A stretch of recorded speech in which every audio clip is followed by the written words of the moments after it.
Guys, next very basic Bible. We're going to read quickly through Esther, 7 minutes at a time, starting at Esther 4, chapter 4, verse 7. Here we go. Mordecai told Hathach everything that had happened to him and the exact amount of money that Haman had promised to pay to the king's treasury for the elimination of the Jews. Mordecai also gave Hathach a copy of the text of the edict which had been issued in Susa for their annihilation, the Jews' annihilation, so that he might show Esther and inform her, and to order Esther to go into the king to implore his favor and plead with him for her people. But wait, okay.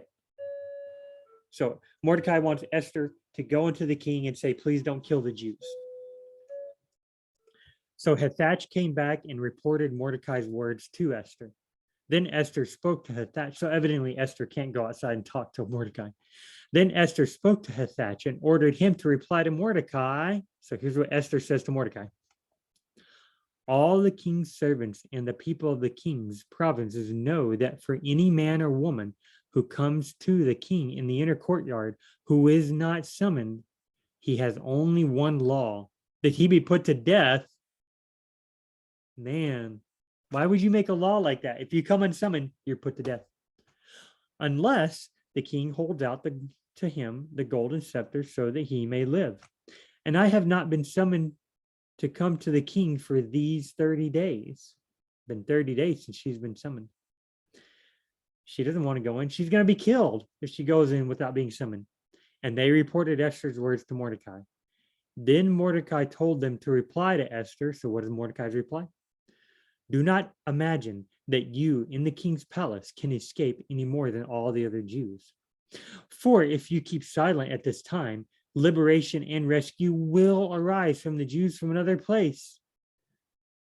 But you and your father's house will perish. And who knows whether you have not attained royalty for such a time as this. Esther, you're going to die anyway. Okay, now God's going to deliver the Jews, but what if you have become the queen for this very purpose? To stop the annihilation of the Jews. Then Esther told them to reply to Mordecai, go, gather all the Jews who are found in Susa and fast for me. Do not eat or drink for 3 days, night or day. I and my attendants will also fast in the same way. And then I will go into the king, which is not in accordance with the law. And if I perish, I perish. So Mordecai went away and did just as Esther had commanded him. Now it came about on the 3rd day that Esther put on her royal robes and stood in the inner courtyard of the king's palace in front of the king's room. And the king was sitting on his royal throne in the throne room opposite the entrance to the palace. What's going to happen? She's going to die. When the king saw Esther, the queen, standing in the courtyard, she obtained favor in his sight. And the king extended to Esther the golden scepter which was in his hand. So Esther approached and touched the top of the scepter. Couldn't have saw that coming, huh? Then the king said to her, what is troubling you, Queen Esther? And what is your request? Up to half of the kingdom it shall be given to you. Oh man, he loves her. He really likes her, man. I'm guessing God is working behind the scenes. Esther said, if it pleases the king, may the king and Haman come this day to the banquet that I prepared for him. Then the king said, bring Haman quickly so that we may do as Esther desires. So the king and Haman came to the banquet which Esther had prepared. Okay.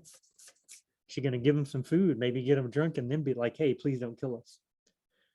As the king doesn't know she's a Jew yet. As they drank their wine at the banquet, the king said to Esther, what is your request? For it shall be granted to you. And what is your wish? Up to half of the kingdom it shall be done.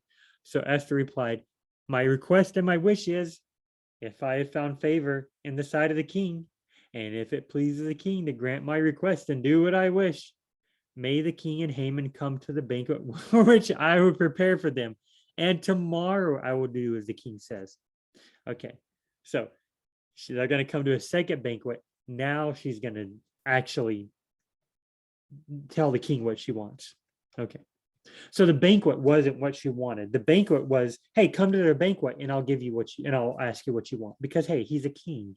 You got to make everything all big and rich and fancy, like banquets. Then Haman went out that day, joyful and pleased of heart.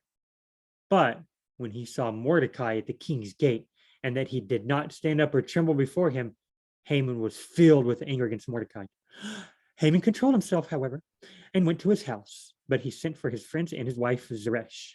Then Haman told them of the glory of his riches and his many sons, and every occasion on which the king had honored him, and how he had promoted him above the officials and the servants of Haman. Haman also said, even Esther, the queen, let no one except me come with the king to a banquet which she had prepared. And tomorrow also I am invited by her with the king. Yet all of this does not satisfy me every time I see Mordecai the Jew sitting at the king's gate. This guy needs to get over himself, man. Then Zeresh, his wife, and all the friends who were with him said, here's an idea. Have a wooden gallows where you hang people, string them up like in old West days. Have a wooden gallows 50 cubits high made, and in the morning ask the king to have Mordecai hanged on it. Then go joyfully with the king to the banquet. And the advice pleased Haman, so he had the wooden gallows made. Of course it pleased Haman. He wanted to get rid of her. Get rid of Mordecai. During that night, the king could not sleep. So he gave an order to bring the book of records, the chronicles, and they were read before the king. Maybe he couldn't sleep because they were busy building a gallows. Maybe it was really loud. No, I don't know. And it was found written what Mordecai had reported about Bigthana and Teresh. Okay, guys, we're going to start right here on the next Very Basic Bible. Remember, scroll down to find the verse-by-verse teachings, the detailed exposition of these verses of this book of the Bible. But until then, we'll see you on the next Very Basic Bible.